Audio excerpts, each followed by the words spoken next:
Hello, everyone. I'm Debbie Terry with Barefoot Hope Podcast, and today I have my guest, Melinda Chachamovits.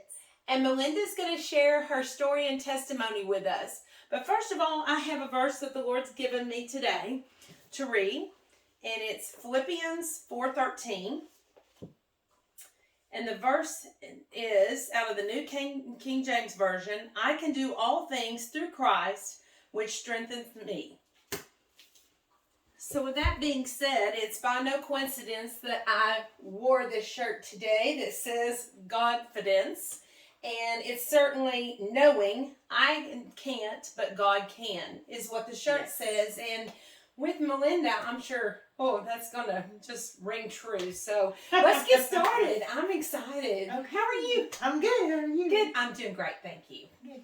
Yes. So I really think that what the Lord wants me to share is not all of the gritty details of the testimony, but parts of it and how you can come through on the other side. Absolutely. So I know you know a little bit about my childhood. So I was raised in an abusive home with a mother who was a drug addict. And she, because of that, she didn't know how to love or take care of me. And so there were a lot of people that were in and out of my life. My biological father left when I was 7. And my sister's father, who I ended up calling Dad, he later on in my life would end up walking out as well. But every time someone came into my life through my mom, they always left. And so being raised by an addict is difficult because you don't really understand why they don't really respond to you, why they don't show you love, why their emotions aren't consistent, why there's so many ups and downs. Yes. And you start learning early on how to read people. And you start also feeling like it's your job to make the environment the way you need it to be. Yes. I remember one time, I just remember this one just really always sticks out to me because it reminds me of how, as a young child, I felt that it was my place to just do what she said and to be okay Make with her happy. it. Yeah. And she, there was a man that was coming to our home a lot. And I was like 10, but I didn't quite, men coming in and out wasn't new. Right. And so I saw him, but something didn't sit right with me with this particular guy. And I remember he was very handsy with my mom. And I remember that making me feel very uncomfortable. And so I asked her, when this man left, I said, Mom, why was that man touching you and kissing you like Dad? And her response to me was, well, he likes me. Now, I don't like him. But a young lady lets a man do what he wants to do because she doesn't want to harm him. She don't want to hurt his feelings. And in that, she told me that if I was to tell my father, then it would be my fault that he would be upset. Wow. And so I, went to my room and I just I cried. I didn't know. I felt so dirty and it felt so wrong. And I never did say anything to my father, at least not that day. And later on in the week, I came home from school and the man was there again. And again, I walked in the door and he had his hands on my mom and I was like, what are you doing? in my head is what I'm thinking. Right. And he's like, oh, come with me. I have something very special for a special young lady. And so he walks into the living room, and I follow him, and there was this cage with a parakeet in it. And he handed it to me, and he said, it's yours. He's like, it doesn't have a name. You can have it, keep it, So I take it to my room, but what I realized was that parakeet was a reminder of what I had seen that day. So it wasn't, even though it was meant as, I think it was a gift to make me not bribe. say, like a bribe. Yes. So I wouldn't say anything. But what it did was it just reminded me of what it was doing. And so every day I would see that bird, I felt like I was lying. Because I wasn't saying anything to my father. And I don't know what happened, but I just remember one day that bird was gone, and the cage. Wow. The entire cage and the entire bird was gone. And I never asked anybody about it, and nobody ever told me about it. But I assume that my father, or my stepfather, must have found out, where it came from, or the bird died. Yes, and they didn't want you to see it again, so they took the bird out. But I just remember this huge sense of like relief. And so in that, there's many times I've seen where Satan is like that bird. And he reminds you of things of your past, whether it's things that have been done to you or things that maybe you have done. And he reminds you, we call them, in the world of psychology, we call them triggers. Right. And it's, maybe it's a song. Maybe it's the smell of a season. Maybe it's the smell of, a word, anything, a movie. Movement even. Yeah, it could be anything. And he uses that, and it's like to keep you trapped in the time of the memory. So you can't leave, because if you stay trapped in the memory, then you'll never grow outside of it. Exactly. Because you're stuck in it. Yes. And so that is what ended up happening to me. All of these different things that happened to me, not just things that I witnessed, but there are some things that are pretty difficult for people to hear. And I don't ever want to be what they call a trigger to someone. Absolutely. So I just kind of use the things that aren't as bad when talking about that. But in that, you just kind of realize that, gosh, I've had all these things that have happened to me, and then you have all of these triggers. When you have 18 years of abuse, you have 18 years worth of things that can be triggers. Yes. And so then you start thinking, my gosh, was I seriously made just to be tormented? Was I seriously, did God really make me just to be used and abused by these people and by Satan? I believe that's a counterfeit of what God truly made you for. We were talking about counterfeits, and to me, it's just you receive that as a counterfeit versus the truth, you know.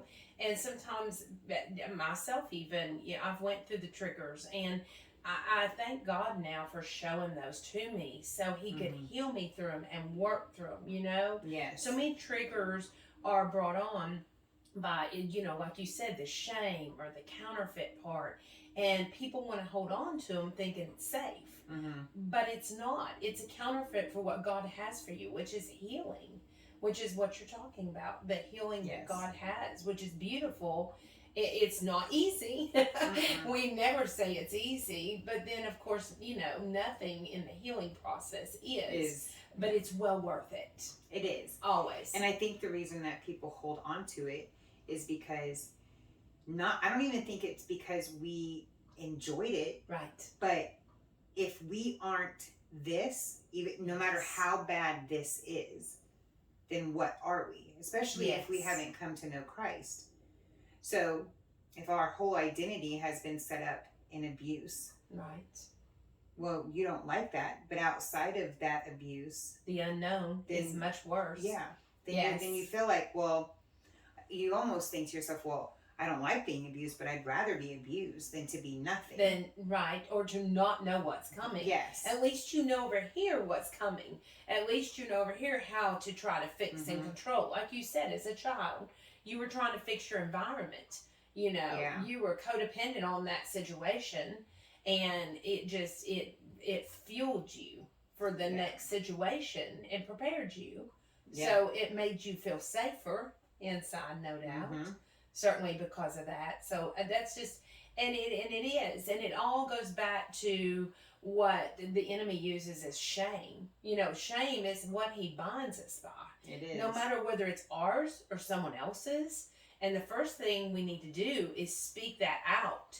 Because once you speak that out loud, that's one foot in front of the other of moving forward. You're no longer standing in the same position.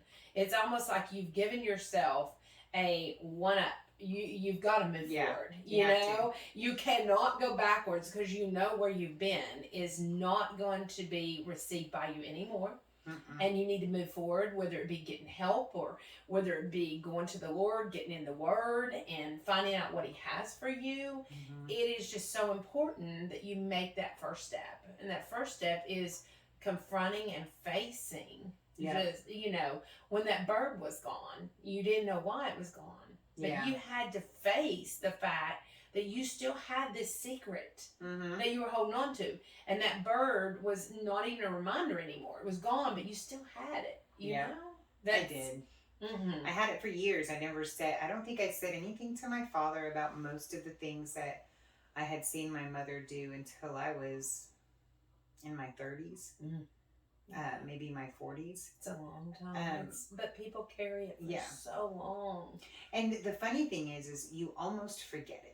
Yes. You know. Just enough to be underlaid. Yeah, you almost forget it. But I remember as I was going through the healing process, I remember so many times watching my mom.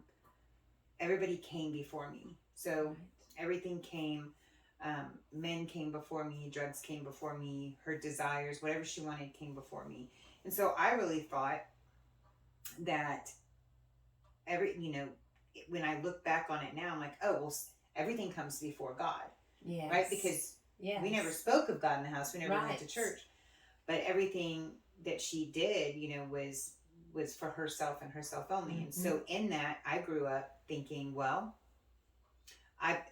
everything that I want comes first. Yes. Everything that I want comes first. And so I learned at a young age how to put men first, before myself, sometimes before my children, not meaning to the point of not taking care of them physically, but just not really I don't want to say caring, but not really being willing to see if this person was good for them or not. Yes. And so I remember the moment that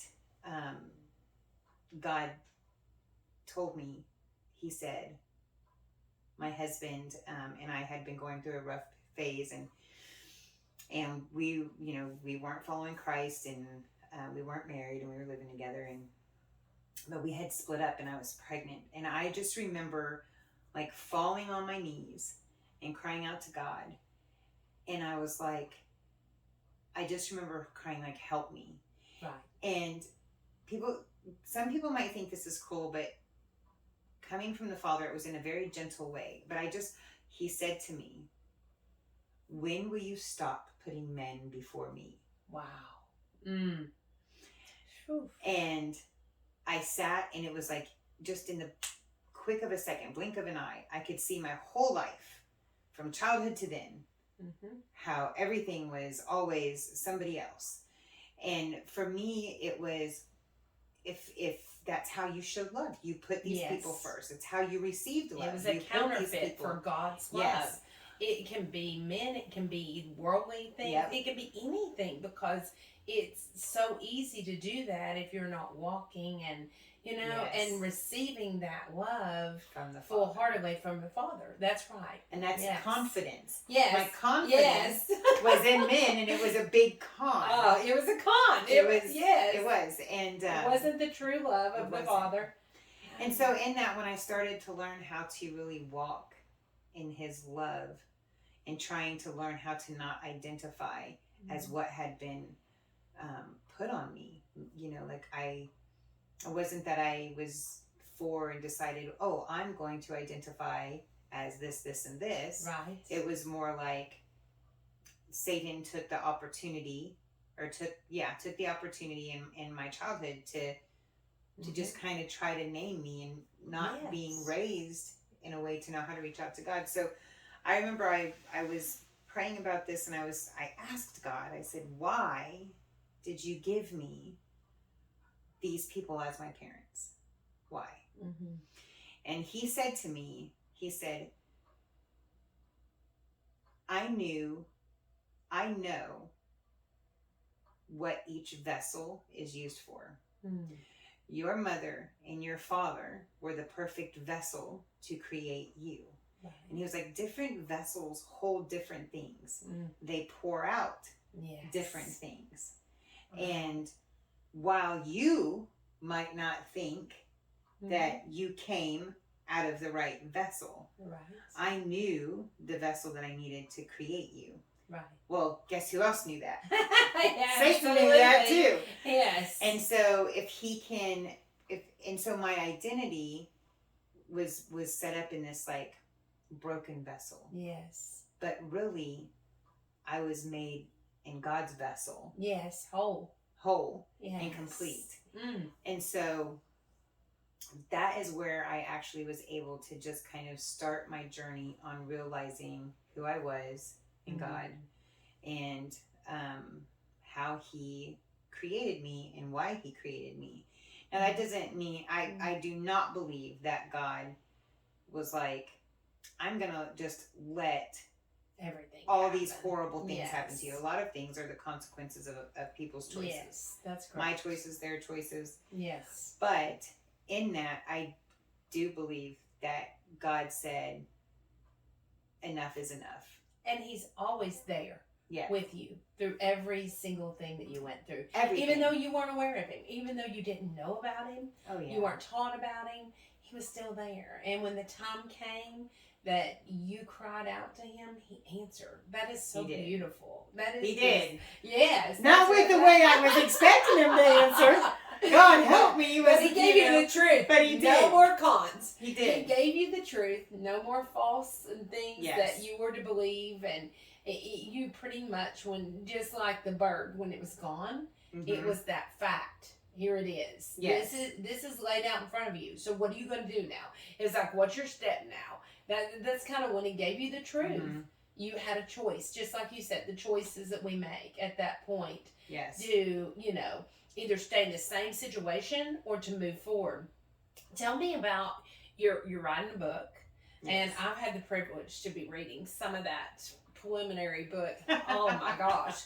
I'm like, oh, okay. I've got to get time to finish reading this book, and it is absolutely amazing. I'm going to tell you when it comes out. And so tell me just a little bit about that, because I saw the copy cover and I'm excited for you. I'm just like, So actually this book has been something I've been writing off and on for about 5 years. Mm-hmm. Every time the Lord gives me something to write about, I write it down, and then I heal and I grieve. Awesome, and then sometimes I'll step back because it's a lot. It's a lot. In there. Yes. And sometimes I write it and I'm like, whew, that was easy. Got through that quick. And then it's like, no, you didn't. Then the wake afterwards is when you're like, oh yeah, this is why I wrote that. Yes. Yes. And so for me, so my mom had two girls. She had me and my sister. And all of the abuse that happened in our home was only happened to me, and not my sister. And I would later find out actually it was just recently, it was within the last 4 years, that who I thought was my biological father was not my biological father. And I still don't know who he is. And it's not any information that she, wants to disclose. Yes. But I always felt like the black sheep. Yeah. And when you start to read the Bible and you start seeing things like, my sheep know my voice, I am a shepherd, what do you think of? Right. You think of white, fluffy, beautiful sheep. Yes, safe and sound. You don't think of a black sheep. Mm-mm. So I felt like, because of my life, I even when I first started following Christ, I still felt like I was the black sheep, like I was the one that didn't fit in with the flock. Right. And and God showed me, he was like, I'll never forget, he said, you are the one that I left the 99 for. Mm-hmm. Yes. And what is that? The black sheep is what? Yes. It's just Christ, part of the flock, and it's the one, right? It's the one sheep. It always is separated that needs to be brought into the flock. Yes, absolutely. And so and there's always hope for that. There is. It gives you hope, and then but so the black sheep is about how to really, it's two things. I guess it's twofold. It's to find out and to really believe who you are in Christ. Mm-hmm. But because of my life, I dealt with an extremely deep rooted spirit of fear. And panic attacks and anxiety attacks that just weren't of the mind, that were affecting my body. And able to just function. Sometimes at one point I wasn't even able to leave my house. Right. Wasn't even able to go on walks. Would be woke up in the middle of the night just in pure terror. And panic. And so really you have to figure out who am I, and am I done? Yes. Like, are you really, like, for me, I was done. Yes. But in order for me to be, not identify as a black sheep and to not operate in fear, I had to figure out how to forgive.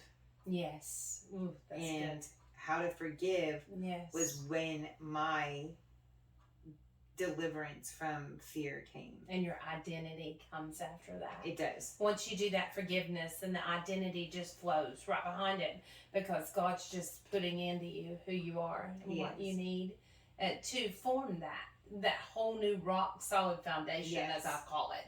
I always call it, you can stay in the sinking sand. And there's a story about that. Everybody who knows biblically knows, but at the same time, getting on that solid rock and finding out your identity and being able to let God feed into that and make who he was going to have you be in the first place is phenomenal. It's amazing. It and really what he showed me was like a computer. He said, so what happens with the computer? You get you buy a computer, and it has an operating system. So everything we go through in our childhood is, just think of it as that little word you see on the screen that says download. Download in progress. Downloading, installing. And so throughout your whole childhood, your operating system is being installed. But who is downloading that operating system to you? Right? So when you get older, or when you get to a place in your life where you realize, okay, this is not who Christ called me to be. This is not even who I want to be. And he, when you accept him, he showed me it's like doing a complete wipe of the system, and you're reinstalling a new operating system. That's so good. But the problem comes in when we get the new operating system is we want to use the manual for the old operating system. And we can't figure out. Go back to what you know and what you feel comfortable with, which is not where you need to be necessarily. And most of the time, sometimes you can take from the past and really build on the future. However, he rarely uses the same scenario in the past in your future. It's just a learning step for you. So, it is. But that's why I think sometimes, like there are so many times where we're not successful in our walk. Yes. We have this new operating system, which is the blood of Jesus Christ, but we're using the manual from the world. And you're ready to run. And you're like, why isn't this working? It says to do this. Yes. But it's not what our Father has called us retraining, to do. Relearning, everything that's being downloaded. So it is. And so that's what the book is about. The book is about how to, of course, it has my testimony in it. Yes. It's got some things in there that could be pretty difficult for some people to read. And healing. Yes. It's just like my own. Sometimes it was very difficult for us to write, but at the same time, it is doing its job. What God would have it do is healing others. Yes. And that is so important. Whether they know it when they pick up that book or not, every hand that has that, or every eye that sees it or hears it, it's a learning vessel for them to start. Even if they just start that day to step out forward. That may be all it's used for. We don't know. But when he puts it in the hands of those folks, it certainly is something that will be. And I know your book's going to be the same. And hopefully we're going to be in prayer. That's going to come out next year. Yes. So we're excited about that. We are excited. We're gonna have to do a redo on that and see if we have you come back on when it comes out and tell everybody and everything. That'd be great to have that. That'd be exciting. It will be. I'm just gonna call it out. I believe that we're gonna do it. So that's amazing. We'll just have that taken care of. I thank you so much for sharing, because it is hard. I did not grow up, so I sympathize, but for people who have grown up that's out there right now, listen to us, watching the video, it certainly it'll just relate to them. And I love that you've came on and talked about that, because so many hold on to that childhood experience, and it continues to keep them rolling in that shame and in the fake, fake confidence. The fake confidence that they have, the confidence instead of giving it to God and getting the confidence. And that's one reason when I saw this shirt, even I was like, I love that. Yeah, I love that shirt. That is so cool. I love that word. I love it, and I want others to get it. So it was pretty amazing that today it was like, that's for this one. I don't know why, but now we do. Yes, and it's hard to get the confidence of Christ, because if they say, well, it's hard to accept the love of the Father when you haven't had the love of a father. That's true. But when you haven't had the love of a father or a mother, like you've never experienced any love. Either love. No. So you have to really be able to learn how to accept and love, receive from someone. Receive any love, and especially starting from God, because that's the main teacher of what all other love is supposed to look like, because the rest is all counterfeit. It truly is. And you're basing it on an individual human flesh that is going to mess up, and then you're hurt again, and it rolls you right back into the scenario. I've lived through that myself. Like you said, and for some who have fathers and mothers didn't receive the love from them, it's the same. They feel the same. They don't know what that love is, but the love of the Father is the best, and we can tell them, if they don't have it, find it. It is, and ask for it, because it's certainly there waiting to be received, and it's awesome. Melinda, thank you so much for coming in today and talking. I love it. It is great. We have podcasts every month, and you can find them at debbieterry.com, and we welcome you to join us. And thanks, and have a great day.